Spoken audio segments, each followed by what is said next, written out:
eu pas de malentendu entre femme Tamar ainsi que le prophète Néhéma. Le prophète Néhéma, c'est un père pour lui. Ça dit que Boza Balanzambe solo. Boza Balanzambe solo. Donc vous avez fait des démarches. Bino Bosengaki, audience.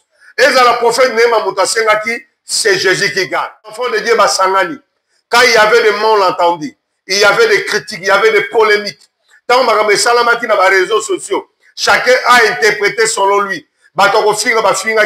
Aujourd'hui, le bas blesse. C'est Jésus qui gagne. Non, il faut pas mal interpréter ce que l'homme de Dieu avait dit. Néhéma Sikate l'avait bien précisé. Le mec, non, après, c'est ça. Mais comment on va c'est ça. Vidéo, critiquer femme Tamar, et ça va pas être des chrétiens. C'est une honte pour nous les chrétiens. Et si Kaya Rouge va commis, abonnez-vous. Ah, naïbi que beaucoup tout dans les mémoriaux, au tindi biso biso beto zipe musavina biso, toche, tous après, todobika. Si quoi todobika, wapi na esprit Bower télévision. Ou wapi si Kaya prophète Bower, il m'a quoi si a pambolichen, motonio sa pour dobika, azo sa ba bénédiction. Il y a prophète Bower yemoko. Alors abonnez-vous massivement. Dobika. Coucou à tout le monde, merci à tous mes fidèles. Il y a Esprit Bower Télévision. Le moko yanga kitoko le moko la batisi moi molimo santu ba Kristo nyonso tout. Le moko la fête na biso ba dimela kamokeli. En tout cas bonne fête na bino banso na banda ko sikezo mi bino. La grande dame makutu madine de c'est autre m'a dit la boise de la presse pesera mingi zo ate na bazanga. Ah to lo bia kaka actualité. Tolali tolamuki actualité koyeli susu tomoni utaka mamteke koleka ndeko na biso femme Tamar autaki kosala ba vidéo contre papa na biso pasteur Néhéma.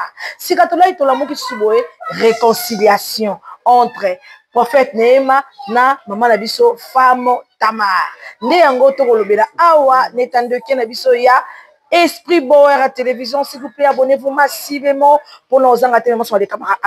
Dans autant moment, c'est mon bon, on a été on a eu. Tout à moi, mon à moi point parce que dans ma cérémonie belé mais c'est qu'à canet tout le de la mingi actualité. Né en retour le merci beaucoup à Montréal. LSC, là ça va être invité spécial nanga. Papa Bower, bonjour. Bonjour. Ouais, bonjour maman Nadine. Bonne santé, mon sang d'ambé. Ouais, par la grâce de Dieu, tous alliés, nous avons battu la bicho. Le dimanche, je suis à Pâques. Ils ont fait la bichot chrétien. Quand je dis les chrétiens croyant en Jésus-Christ, pour ça que nous avons la sacerdoce royale, nous avons seulement deux fêtes que Christ nous a laissées. La fête de la Pâque, aux autres sa bichot, enseignement sur sa mort et sa résurrection. La fête de la Pentecôte, Pentecôte veut dire 50e jour, c'était une fête pour la bande à Israël, pour les Juifs, je pouvais dire. Maintenant, Yeshua Bishi, ma disciple, ne vous éloignez pas de Jérusalem, vous allez attendre ce que Molimo Santo Roya. Maintenant, pendant que ma disciple, Bazo la Molimo Santo promesse, et à Molimo Santo, Jésus a bimé le bon pendant 40 jours, et tombé 50e jour, fête de la Pâque, de la Pentecôte. C'est comme cela que nous avons dénommé l'arrivée ou la venue du Saint-Esprit, la fête de la Pentecôte. Dans la chambre haute, nous avons un nombre de 120 personnes, 120 disciples. Chambre haute veut dire simplement la maison de Marie. Marie, mère de Jésus. Bishika Banek aux élamolimos, parce que notre frère Jésus peut avoir un académie. Et c'est pour cela qu'on a souhaité qu'on a profité, pardon, qu'on souhaitait. Bonne fête de la Pentecôte, la bande de sur la bicho, tous les chrétiens du monde entier, restez que laisse que le Saint-Esprit a Kambabino, le Saint-Esprit à la hauteur dans ma camion sur le salle. Merci beaucoup pour Manola Kitoko. Avant de votre porte la sujet du jour na biso, na pesi bambote mingi na baike banso basenga nga bolimbi c'est papa na sura yoki bo monga le so de kena ye bolela kitoko na moni vraiment que on vraiment aimé papa. Voilà na ba leli makasi. Bandeko ba kombo eza un peu à kotanga te pour mingi basenga ki non mamele c'est to mona été sur une suspension, nous avons quand même écouté vos demandes. Bah, pardon, Labino. Voilà. Elle est là, notre sœur Nadine Elès.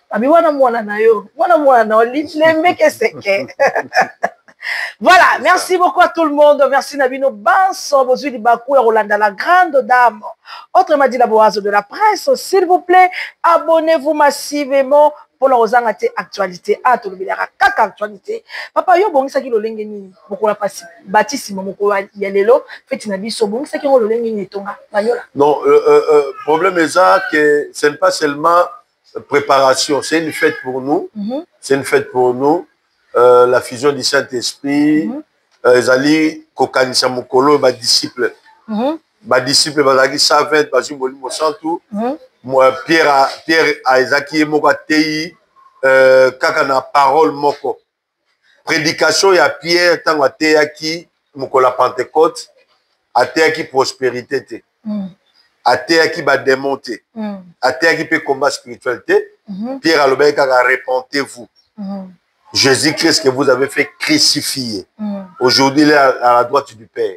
Et prédication, on a des salles qui 3000 personnes. Le seul message peut amener quelqu'un dans la repentance, c'est le message de renoncement dans ma kamamabe. Très bien. Et l'église est botami dans Molimo Santou, l'église il faut zonga dans Molimo Santou. Ce que l'église est tam sama dans Molimo Santou, ba don et zongi na katia église. Bando qui va osaka l'église te ba politique ba osaka ba ko manipuler l'homme pasteur te ne to mona ngo kala na ba moment ya ba groupe de prière à chantant seulement le Saint-Esprit s'est manifesté. Donc nous avons préparé la fête de la Pentecôte en sorte que le peuple de Dieu ba yeba que non, c'est le Saint-Esprit, l'esprit qui nous a été promis, et ça esprit o epé sameli biso pour étendre sa biso bana nzambe. Très bien, merci beaucoup Manoli Kitoko. C'est comme tout le monde a tout le monde le biété. Papa n'y a pas ça mission et n'y a télé mais n'a pas faux. Non au thème mais au laxera même naba au laxera ba yiki banso que non ce que moni signe naba signe que ce moni signe on est tongo sambelaka pour continuer parce que est tonga nzambete. Est-ce que des retours aux orabatate bato wana info on bazongi la raote des retours. Bon attaque spirituelle vraiment et ça moi pas si attaque na bango koma. Bibolobi, l'ange de l'Éternel campe autour de ceux qui le craignent pour les arracher au danger. Premièrement. Deuxièmement, bango baza la ténèbre, nga za la lumière. Ténèbre a robeta jamais lumière en aucun jour. Yami balé zali ba kombaka na joie parce qu'il m'envoie des gens, ba kuti de langa ba tu la téléphone, ba ta ko finga na ba tu msusu non. Tu peux goûter. Moi, j'ai déjà goûté la parole de Dieu. Le jour où il y a Pentecôte, dans le baptême, il y a Maï, dans le baptême, il y a Saint-Esprit. Et ça, on a deux à prophétie, j'en ai, deux à guérison miracle, j'en ai. Je ne sais pas. Nzamba Saïbisou Bassal Nzambe, à Komissinga Mossal Nzambe, on a yébakate. À l'Aksaka, maman l'angate, tata l'angate. Sauf que ma mère me disait que Bakenaka croisade et dit n'a pas la peau Gabi Kala. J'étais encore, moi, j'avais âgé de 4 ans, 5 ans. Père à son âme, papa Alexandre dit Nabala. Mon père priait là-bas avec maman Tumba Chao, ma père à son âme. Donc c'est dans ce sens-là. Bakomba la bango et ça a dit sur le côté. Voilà, parce merci. Que nous sommes dans les seigneurs. Très bien, voilà. Merci beaucoup papa. Bon, phénomène autour mon attend me dit pourquoi le lot motoraki moyembi ala muki tongo mo ba comme ne musala nzambi. To me kana ko manyula ngumki na mulai. Est-ce que ezaka ba pela nzambi to ezaka ba sala na sentiment bango pona olanda ba offrande to ba di. Alba mboka. Bon, je pense que tolobela ngomba lebele. Tolobela ngomba lebele gospel est un mot anglais. Gospel en français veut dire l'évangile. Très bien. Ou propager l'évangile. Teya sangumalam. Hein? Ndenge frère Nabiso, papa Nabiso, metensia mayemba. Samambote waizo vanza. Samuo waluvuluzwe. Consola, utavula o. Oya vuketa vula. Kuwa sa mwambote. Kwa simba sa mwambote. Et toi kaka. Donc c'est ça. Voilà. Aïmbango, donc c'est ça. Terre sa malamu. Dewabi gospel. Gospel. Maintenant, problème est ali musicien. Il y a gospel. La première des choses, il faut dans la convertie. Très bien. Il doit être converti. Très bien. Deuxièmement, il faut dans la fils ou fille de l'église. Moutazo yembelanza bosa la gospel. De tout le monde a lombongo, tout le monde a Enis Manyanga, tout le monde a il faut pas à la bonne église, base à la paix, converti.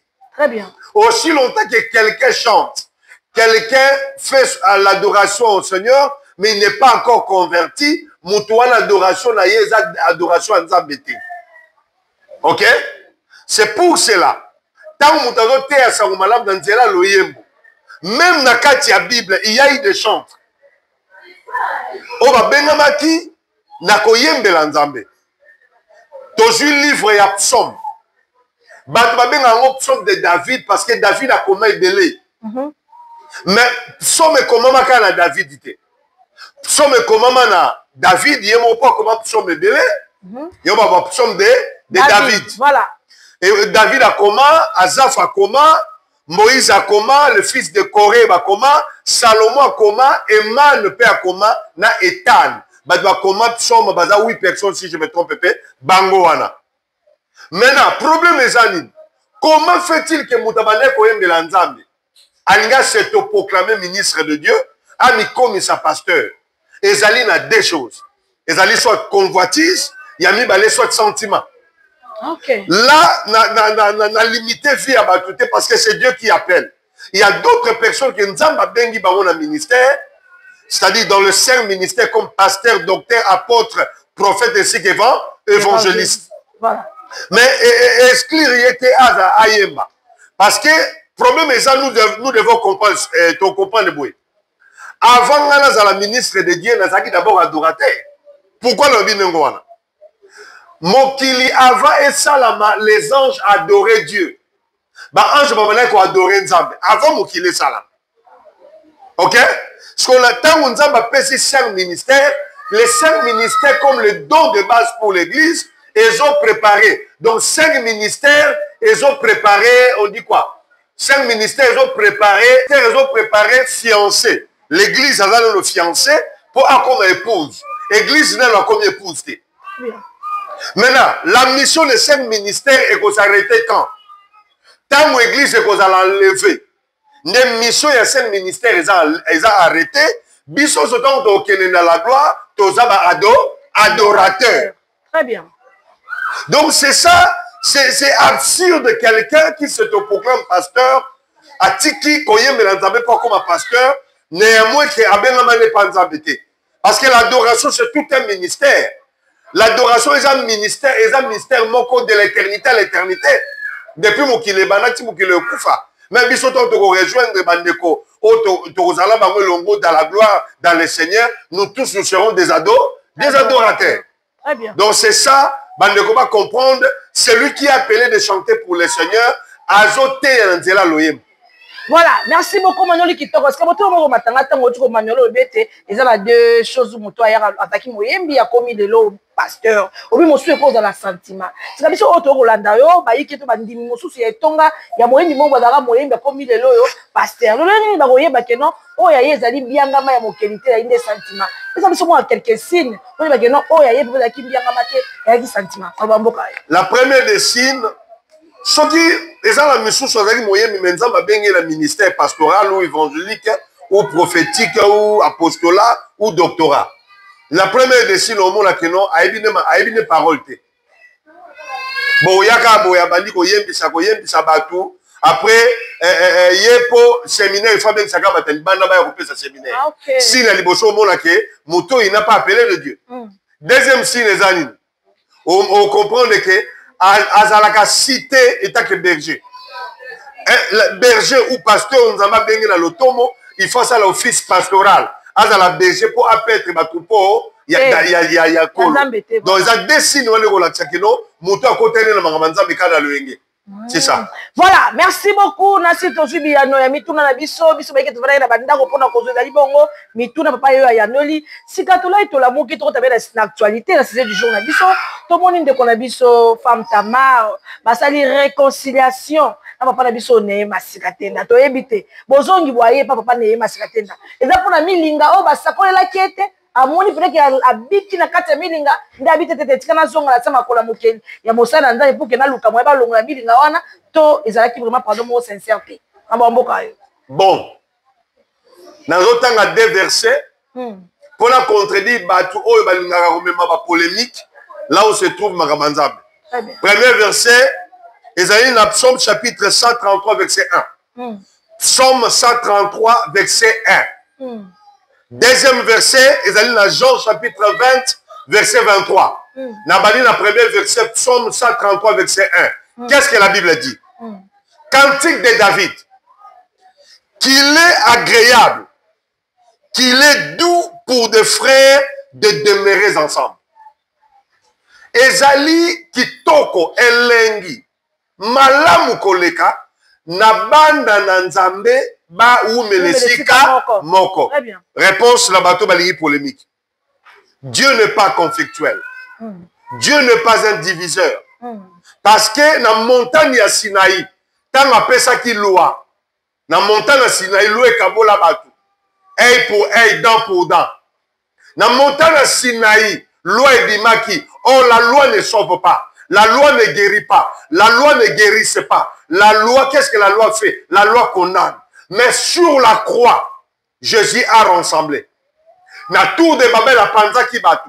Mais ne kulusu asangisi, mukongo na mungala babalana, muswahili na mutete la babalana, mutete na mupende babalana, mupende na musuku baba. Donc c'est ça la grâce. Très bien. C'est pour cela, tant que les enfants de Dieu, qu'il est doux et agréable de frères de demeurer ensemble. Très bien. Là. Deuxième verset à Jean chapitre 20, verset 28. 23. C'est à qui vous pardonnerez le péché, ils leur seront pardonnés. Et c'est à qui vous les retiendrez, ils leur seront retenus. Oh, ils allaient promesse, Yesu, après ça, il n'a pas ça, les ensemble. C'est-à-dire, tant que tu as pardon, le que non, soit pardonné, peut pardonner Très bien. Donc, c'est-à-dire qu'il n'y a eu pas de malentendu entre femme Tamar ainsi que le prophète Néhéma. Le prophète Néhéma, c'est un père pour lui. Femme Tamar, c'est une fille. C'est une fille pour moi. Hein? Le prophète Kalama. J'ai beaucoup aimé, admiré la démarche et l'accent que solo. Donc vous avez fait des démarches. Et la bino bagboseraki audience. Et la prophète Néhéma Mutasengaki, c'est Jésus qui gagne. Amen. Quand les enfants de Dieu basangani, quand il y avait des malentendus, il y avait des critiques, il y avait des polémiques. Tant que salamati na les réseaux sociaux, chacun a interprété selon lui. Aujourd'hui, le bas blesse. C'est Jésus qui gagne. Merci beaucoup, papa Manoli Kitoko. Mon kende a gagné en tout cas, Manoli Kitoko. C'est comme ça que je non, ah, pardon, les gens ont sincérité. Parce que Monica, Kotinda, qu'on a vu sur Nice, Manianga, Kolekae, au moins que non, quand même, par rapport, Nenga Beta Kindanga, papa la biso Nema Sikatenda, à la Kissimo Kilikeno, à Koti Pendama, c'est que Nema Penza Nzambe, nani papa femme Tamar amoni milinga o bala basakolela ki elati nzoto sikabiti kana senga pardon za lango na ndenge mo ya hypocrisie pour que makambo ngezonga dans les bon na éviter soki tant quand les gens disent que milinga je ne sais pas milinga papa non j'avais suivi cette prophétie voilà alobela ki ke mu pepe moko ya milinga moko ya après ya ngone kotombola c'était ça non il faut pas mal interpréter ce que l'homme de Dieu avait dit. Néhéma Sikatenda avait bien précisé le mec que non na moni mu pepe moko milinga moko ya après wana nzaba otombola c'est ça mais comment lo ba milinga lati milinga ni la taille Parce qu'il y a un terrain. Non, non, non, non. Moi, je suis contre ça. Vous la vidéo, critiquer femme tama, et ça va pas être ça chrétien. C'est une honte pour nous les chrétiens. Très bien. Et ça sonne pour la biso chrétien. Chrétien ni na sala ka démarche to bakabo salami ake ko luka prophète Néma, a luka femme tama sans sama. Moutouté. Mais nous avons quand même prié. Moi personnellement, le prophète Jérémie Kalama, le mari de ma petite sœur femme tama, na bengi ma petite sœur parce que na bokulana ya naï. Vous voyez? Donc, c'est-à-dire que je lui ai parlé, on s'est parlé. Non, ce sont des choses. Non, il m'a raconté. Il m'a payé ça qui monte. Vraiment.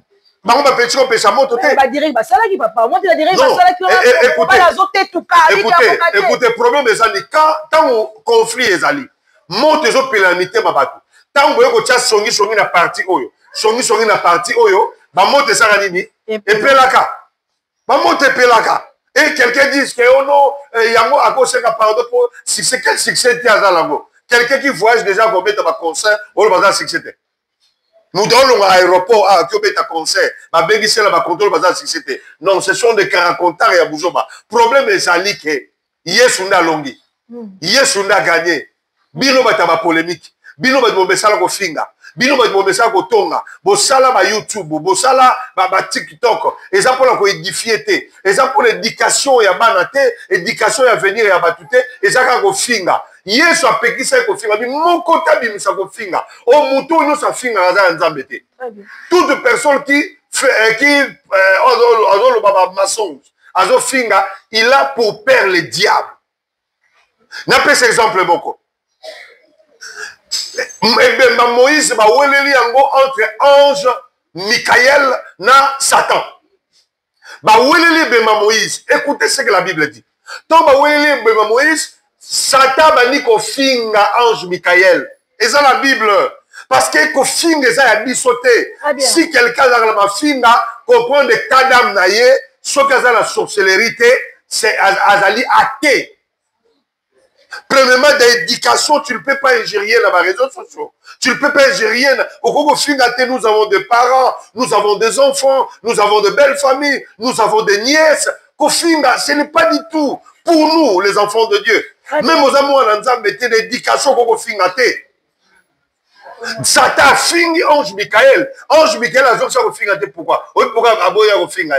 Parce que ange Michael dit que l'éternel te réprime. Donc, muta sala oza créature en Nzambe na rofinga yote. Nzambe mo muta sala réprimer. Donc, c'est ça à réprimander. Donc, c'est ça. Donc, c'est-à-dire que beaucoup ne savent pas.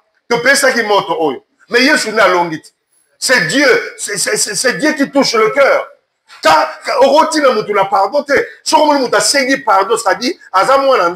bien. Voilà. Voilà, merci beaucoup papa Manoli qui toque aussi quand même sous balobi kaka nyongo nyongo le kaitandouke monsieur balobi que après avoir papa Tamar ko sala ba direct na mobile na ko loba wa ko loba wana contre papa so Néma akomaka landa para bela ka boma après liboma na train ko sila nde ba sebi keneka ko senga bolimbi sino kite ozonga susu na fulu maba mboka yo manyola. Non non non. Femme Tamar a bela liboma te. Non, vous savez il y a des gens au Bakoko Loba pour se troubler en soi par rapport à Bitoube Kobeli. Ils ont libomate.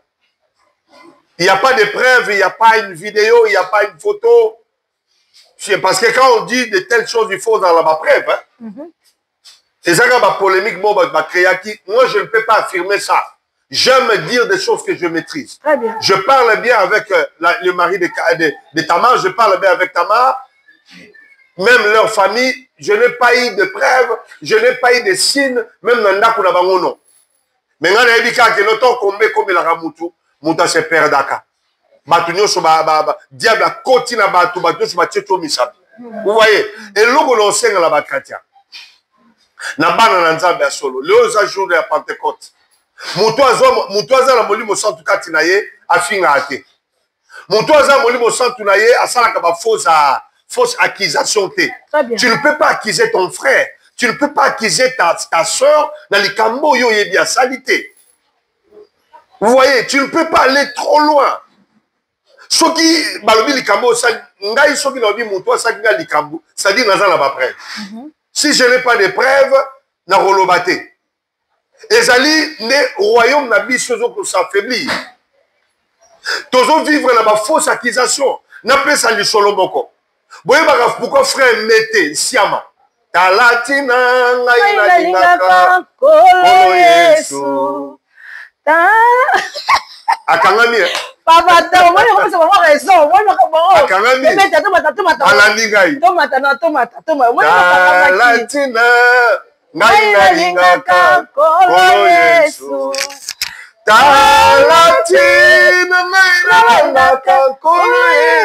donc c'est-à-dire quoi? Amen. Le frère Nabiso, papa Nabiso mettait ça. Vous voyez pourquoi l'on a vu la ça? Sœur Mora Bimara, maman Mora Bimara sont des actions de 94 comme ça, après deuxième pillage. Après si ma témoignage dans ORGT, dans la radio.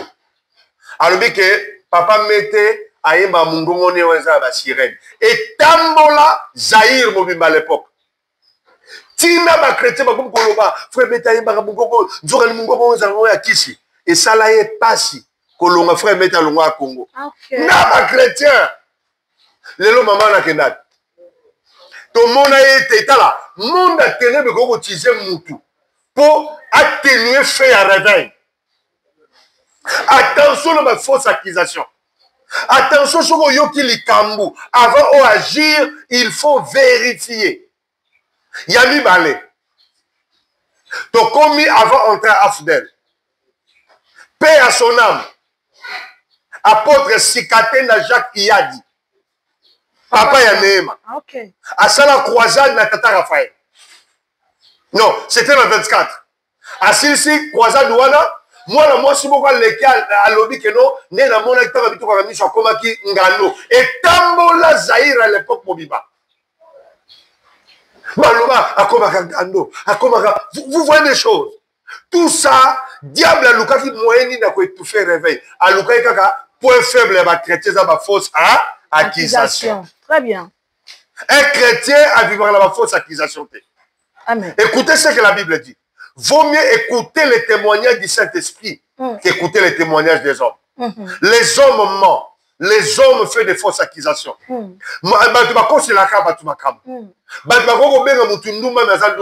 bien. Le diable a utilisé réputation et quand même peu Moutou. Mais Moutou a un côté. Il faut aimer écouter les témoignages du Saint-Esprit. Même dans Zolo Baboye, j'aime écouter les témoignages du Saint-Esprit sur quelqu'un. Avant je dois d'abord prier, écouter Dieu. Il y a des gens que Dieu dit ne parlez pas à lui, il est mon serviteur. Dieu Kolobana a été il est ceci. Donc c'est ça, les témoignages du Saint-Esprit est plus que les témoignages des hommes. Avant qu'on finisse à moto, avant qu'on bimisa ma mère il faut écouter les témoignages du Saint-Esprit. C'est ça notre église. Et zonga na makolo Yesu. Biso tokoli na père spirituel na biso. Bandeko nyonso tokoli na bango, bayebi nga bazolanda nga bayebi histoire oyo. Mwana mwasi moko ayaka na 1998. Wana ba Rwandais bakoteli biso awa. Mwana mwasi wana tango aye alobi boye. Auti Katanga. Abota na père spirituel na biso bana misato. Na édition que église ningana. Comment on a un père spirituel na bino? Non, je ne peux pas citer le nom. Parce que vous avez juste par rumeur, bah conseiller par contre, oui, bah qui. N'a pas mettre les solo. OK, n'a mettre les solo. Pour anticiper ngate po, au cas de chemin on va comprendre té. OK. Bon, na ko tanga combo té via ya combo na ya protection na ye. Voilà. C'est wana lobi ne wana auti Katanga na ilikasi à l'époque. Première fois là on a combo likasi. Na 98. Na yebe ba combo mususu likasi. Alobi babotine bala misatu. Aya na po église, l'église obi ba venir ba songi ba maman ba komo loba. To perda ka ba serviteur. Moi je suis resté avec mon père spirituel avec quelques personnes. Écoutez ce qui s'est passé. Église Kabwani de komoka ki asali ou el Paris na ye, alobi que père spirituel a pengui. To tirel na papa na biso bolimo. On était critiqué dans le point que donc il faut tout suspendre hier. Bobi ta époque on les ala qu'il faut suspension. Même pasteur Soissel m'a dit il faut se suspendre. To fandi ezalaka na ilanga bo bakaba ilanga bo. après 6 mois, tozalaka na kilt matinal. Ngam na salaka séminaire ango na bosana ango te. Et séminaire ango ezalaka les 5 doctrines qui ont envahi le monde. Voilà, il y a le monde. Et comment me le cas? Sœur wana yé, maman wana yé, lokolo ya kovimba. N'importe quoi. Voilà, après avoir commis sa réputation. Fait à Kabola la couple pasteur na biso. Ah non. Ma pasteur a joué par la bande ngiri et famille tombo qui belle famille tombo qui pasteur ndenge nini ba fingi do ezalaka ko finga osakalate. Bande ko to ko le bona permanence ba do ba makambo c'est Irène Mongondo na beso moté. Ba yebi comment ça se passe. Maintenant qu'est-ce qui s'est passé? Et ça dit que c'est le colo, non, le colo pas si nous avons coupé nini. Abi que non, on a besoin de la pasteur. Tobi papa zate a gagné côté à la Kazangulu. Abi te akuta aneka loba abali ko expliquer batinda kaye akosila e makambo. Banel batinda kaye. Il a 3 pasteurs bazalaka na quartier la biso. Vi ba séminaire to bano sala, vi ba activité père bano sala, bon bano sepelate. Bakitisaka ye moi ça fait na quartier tonda batonda papa François fana na ye omoni makambo omoni papa vraiment yo conseiller que ba beta e biso to protéger c'est vrai les la police les ba cadre non moi déjà moi bakambo mabe voilà moi de le ba cadre to ba communal o ba policier mais ala ki ba communal disons nde ba juillet Père tiens en temps à senga pardon. Tobi père to sanini. Na première fois na mon miracle manque on a été. Père spirituel nga sambe liponaye, abonde liponaye. Après 3 jours, le coloane quitta. Des fausses accusations. Et nous sommes restés fidèles avec notre père. Alela qui vous mettez ça là qui est pas si, sert pas les là qui totunie bongo bano yaka la bomi sa tolobi bana baba na ngate ba pesa ngaka ba ona zo ba ona posa ke baba na yo musala nzambe za pasi. Donc nous devons faire très attention. Dans tout ce qui s'est passé, c'est Jésus qui a gagné. C'est Jésus qui gagne. Voilà, merci beaucoup, merci à tout le monde, merci à tous mes fidèles. S'il vous plaît, vous continuez toujours pour s'abonner, pour nous engager actualité, le moment toujours arba o bazui bakor la nation sika nanu ba s'abonner quitter et si combien abonnez-vous na YouTube le boko papa tata dobika yo ça vraiment grande dame.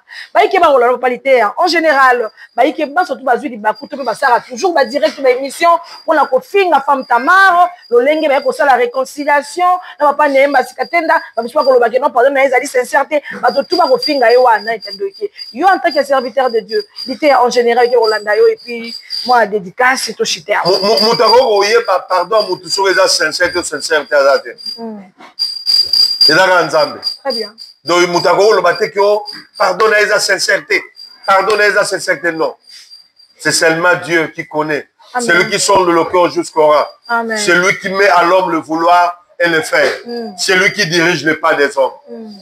Donc, totika baba kamboyo, Yesu ndaza molongi. Amen. Yesu ndaza molongi, c'est Jésus qui gagne. Merci beaucoup, Colonel Molongi. Baiki bazi ko la biso ko se papa boya auti ko bungisa moko ya ça da papa parce que maman hein pourquoi ko abokoli azui bana âge ya 7 ans, 5 ans, ti a colinaye, a policier tout et tout donc il y a vraiment moi l'année kaka donc là ko côté ne azaboye ozaka musala nzambe nda ko sala sinote apa motava na makolo allez la ko en tout cas baiki ba so dinga papa boya moi ko benga moi ko souhaiter ça moi malamu mingi pe moi eloko bika matanga kisa sengaka moi lo fion et ça vraiment malamu papa to chitawa.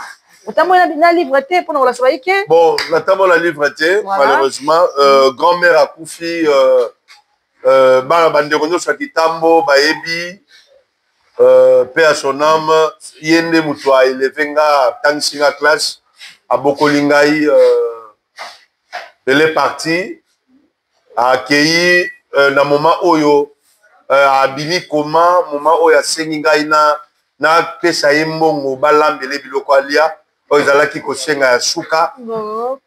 on a commencé à préparer, j'ai envoyé l'argent dont elle est partie. Ça fait très mal. Chez ma grand-mère, papa Langaï. Yemtaboti, abokoli biso, abokoli nga, abokoli biso bakoko, nga ekoko na ya liboso. Tolobanini, les morts ne sont pas morts, comme on en a isilité. Tout le monde a isilité. Comme on en a isilité.